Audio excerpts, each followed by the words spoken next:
శ్రీమాతే నమః. చిన్నపిల్లల్ని స్కూల్లో వేసినప్పుడు అది ఎల్కేజీ అయినా యూకేజీ అయినా ఏబిసిడి అవి నేర్పిస్తున్నప్పుడు వాళ్ళకి ఏం చేస్తారు? ఏబిసిడీలు దిద్దమని చెప్పరు. ఏ అని రాసి అక్కడ పక్కనే ఏమని రాస్తారంటే యాంట్ అని రాస్తారు. బి అని రాసి ఆ బాల్ బొమ్మ వేస్తారు. ఏ దగ్గరేమో చీమ బొమ్మ వేస్తారు. అవి చూపిస్తూ వాళ్ళకి ఏబిసిడీలు నేర్పిస్తారు. అలాగే 1, 2, 3, 4 ఈ అంకెలు నేర్పిస్తున్నప్పుడు కూడా 1 అని వేసినప్పుడు ఒక బాల్ వేస్తారు. 2 అని చూపించినప్పుడు 2 ఇల్లులు వేస్తారు. 3 అని చూపించినప్పుడు 3 పిల్లులు గాని అలా ఏవో ఒకటి బొమ్మల రూపంలో చూపిస్తారు. ఎందుకంటే పిల్లలకి బాగా ముద్ర పడిపోతాయి అని. అంటే మనం ఒక స్క్రిప్ట్ రూపంలో చూపించిన దానికంటే కూడా ఒక యానిమేషన్ ద్వారా గాని చిత్ర రూపంలో గాని చూపిస్తే బాగా ముద్ర పడతాయి. అంతెందుకు, మనందరం సినిమా చూసాం కదా, Chhaava cinema. Chhaava cinema release అయిన తర్వాత చావా సినిమాకి ముందు చావా సినిమాకి తరువాత ఎంత మార్పు వచ్చింది. ప్రతి హిందువు ఆలోచించడం మొదలు పెట్టారు కదా, అసలు మనం ఎలా ఉండాలి, ఏం సాధించాలి, ఏం కోల్పోతున్నాం అని చెప్పి ప్రతి ఒక్కడు ఆలోచించడం మొదలు పెట్టారు. ముఖ్యంగా యువత ఎంత బాగా రెస్పాండ్ అయ్యారో ఆ సినిమాకి. మనకి ఇంత చరిత్ర ఉందా, మనం ఇంతవరకు తెలుసుకోలేకపోయామే అని ఎంతమంది బాధపడ్డారో తెలుసుకున్న తర్వాత అంత ఇన్స్పిరేషన్ గా కూడా ఆ సినిమాని తీసుకున్నారు. ఇది నేను ఎందుకు చెప్పవలసి వచ్చింది అంటే, నిన్న ఒక స్కిట్ పంపించారు నాకు. అది ఒక ప్రముఖ ఛానల్లో వచ్చిన స్కిట్. దాంట్లో చిన్నోడు, వాడికి బహుశా 6 ఏళ్ళు ఎంతో ఉండుంటాయి. వాడు చెప్తున్న డైలాగ్స్, నేను మగాణ్ణి, నా ఇంటి ముందు నుంచి ఆడవాళ్ళు వెళ్ళాలి అంటే చెప్పులు తీసి నడవాలి అంటూ, నా పెళ్ళాన్ని నేను చెప్పు చేతుల్లో ఉంచుకుంటాను, నన్ను చూస్తే వణికిపోతుంది అంటూ ఒక భార్య గురించి భర్త ఎలా మాట్లాడాలి అనేది చిన్నప్పటి నుంచి నేర్పిస్తున్నారు అనమాట. అంటే భార్యాభర్తలంటే ఎలా ఉండాలి అనేది ఉగ్గు పాలతో రంగరించి పోసేస్తున్నారు. ఆ చుట్టూ ఉన్నది ఇంకా చాలా మంది సెలబ్రిటీసే ఉన్నారు. దానికి జడ్జిగా అనిల్ రావిపూడి గారు కూడా ఉన్నారు. నేను ఈ విషయంలో ఆ డైరెక్టర్ని, ఆ జడ్జిని నేను ఖండిస్తున్నాను. చిన్నపిల్లలకి నేర్పించేదా? చిన్నపిల్లలకి మనం చెప్పేది అదా? చిన్నప్పటి నుంచి భార్యని చెప్పు చేతల్లో ఉంచుకోవాలి, అణగదొక్కేయాలని చెప్పి మనం చూపిస్తామా? భార్యాభర్తల బంధం అంటే అదా మనం ఆ వయసులో పిల్లలకి నేర్పించవలసింది? సీతారాములు ఎలా ఉండాలి అని చెప్పి మీరు చూపించలేరా? అవునులే, ఇంతకంట గొప్ప స్కిట్స్ కి జడ్జిలాగా ఆ అనిల్ గారు ఎలా వ్యవహరించగలుగుతారు? నేను ఈ రోజు ఈ మాట అనడానికి నేను భయపడట్లేదు. ఎందుకంటే బహుశా మీకు అందరూ వత్తాసు పలికి ఉండి ఉండొచ్చు. ఎందుకంటే సంక్రాంతికి వస్తున్నాము అనే సినిమాలో చిన్న పిల్లాడి చేత అసభ్యకరమైన డైలాగులు వేయించారు. పైగా అతని చేత చెప్పించారు, సినిమాలాగే చూడండి, స్కిట్ లాగే చూడండి, ఇంక మీరు వేరే విధంగా చూడొద్దు అని. స్కిట్ లాగా చూడండి అంటే మీ ఉద్దేశం ఏంటి? మందు తాగేవాడు, సిగరెట్ తాగేవాడు ఆ పెట్టె మీద సిగరెట్ తాగకండి, మందు తాగకండి అని చెప్పి రాస్తారు కదా.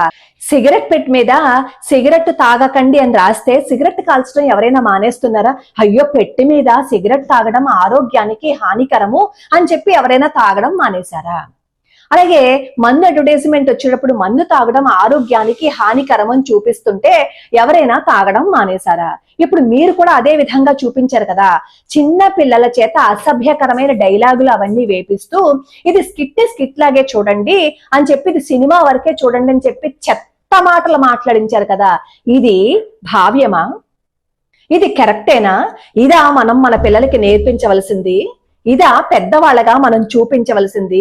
ఇదా మనం వాళ్ళకి దారి ఏర్పాటు చేయవలసింది? యువతని నాశనం చేసేస్తున్నారు కదా. చిన్న పిల్లలప్పుడే పిల్లలకి ఎలా ఆధిపత్యాన్ని చూపించాలి, ఎలా ఆడపిల్లల్ని అణిచివేయాలని చూపించట్లేదా? అక్కడ ఉన్న సెలబ్రిటీలు ఒక్కళ్ళకి కూడా సిగ్గు అనిపించలేదా? ఆడవాళ్ళు కూడా ఉన్నారు కదా అక్కడ. అందులో సిగ్గుపడట్లేదా? మీకు సిగ్గుందా అసలు? మీరు ఆడవాళ్ళేనా అసలు? ఆ కింద కామెంట్లు పెట్టేవాళ్ళు కూడా, అబ్బా ఇంత గొడవలో, ఇంత బాధలో మేము ఉంటే ఈ స్కిట్ ఎంత బాగా ఉందో అని చెప్పి అంటున్నారు. మీకు కొంచెం కూడా బుర్ర అనేది పనిచేయడం మానేసిందా? అదా మనం పిల్లలకి నేర్పించవలసింది? చెప్పు తీసుకుని తంతనరా, ఇలాంటి స్కిట్లు ఏంట్రా మీకు, బుద్ధి జ్ఞానం ఉందా, ఇప్పటికి నాశనం అయిపోతున్నది సరిపోవటం లేదా, ఆడవాళ్ళ మీద అఘాయిత్యాలు జరుగుతున్నది సరిపోవటం లేదా అని చెప్పడం మానేసి వాడికి మగాడి ఆధిపత్యాన్ని చూపిస్తారా?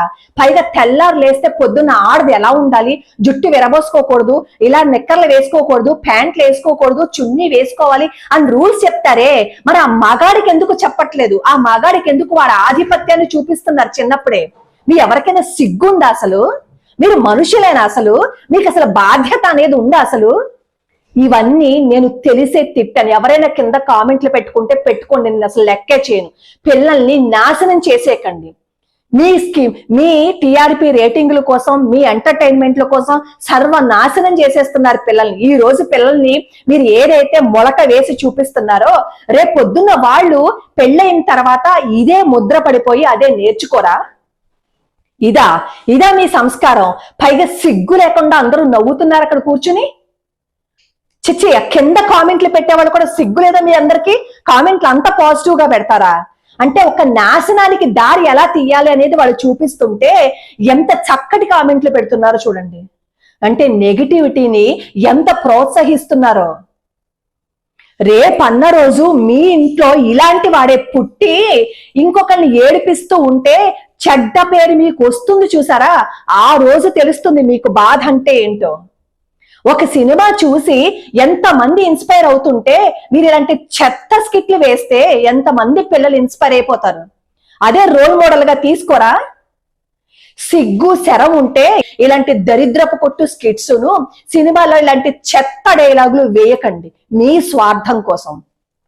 ఆ కింద కామెంట్లు పెట్టేవాళ్ళైనా సరే మీ ఇళ్లలో కూడా చిన్న పిల్లలు ఉన్నారు, రేపొద్దున ఇవే చూసి నేర్చుకుని ఏదైతే తల్లిదండ్రులు ఎంజాయ్మెంట్ అనుకుంటున్న కామెంట్లు పెట్టారో ఆ పిల్లాడు ఇవి చూసి నేర్చుకుని రేపొద్దున తలదించుకునేలాగా చేస్తే, నవ్వుకుని కామెంట్లు పెట్టారు, ఎంజాయ్మెంట్లు చేసుకుంటున్నామని చెప్పి కామెంట్లు పెట్టారు చూసారా, వాళ్ళందరూ తలదించుకునే రోజు ఎంతో దూరంలో లేదు, దగ్గరగానే ఉంది. ఇప్పుడు మీరు నాకు కూడా కింద కామెంట్లు పెడతారు, సినిమాని సినిమాలా చూడండి, స్కిట్లు లాగా చూడండి. అలా అయితే చావా సినిమాని సినిమాలాగే చూసి వదిలేద్దామా? మనం దాని నుంచి ఏది నేర్చుకోవద్దా? మన చరిత్ర మనం తెలుసుకోవద్దా? అలా అయితే ప్రతి దాన్ని అలాగే వదిలిపడేద్దామా? ఆలోచించండి మీరే.